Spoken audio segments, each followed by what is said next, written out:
हैदराबाद में all Pakistan clerk association पारां promotion समेत ॿियनि मुतालबनि जी मनता लाइ एहतजाज कयो वियो। इस्माइल राव साहब तव्हांखे ॿुधाए साईं असांजी जेन्युइन मसइला आहे चई ठीकु आहे ओके तव्हां प्रमोशन थींदो अॼु उन खे जेको महीनो थियो महीने खां जेको उहो असांजे प्रमोशन करण लाइ तयारु कोन्हनि के नाल जेको आहे डीजी इन खे फिलफोर हटाइण जो मुतालबो कयूं था छाकाणि त ही मुलाज़िमनि जे हक़नि ते धाड़ हणण जी कोशिशि करे पियो।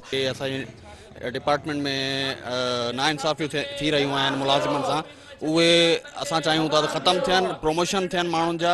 माण्हू पंहिंजी ज़िंदगीअ जा 20-20 साल 30-30 साल इन डिपार्टमेंट खे ॾिना आहिनि। हिते जेका दुकानदारी हली रही आहे उनखे डीजी साहब पाण हथी ॾेई रहियो आहे, चवनि था प्रमोशन पैसनि खां बग़ैर कोन थींदो।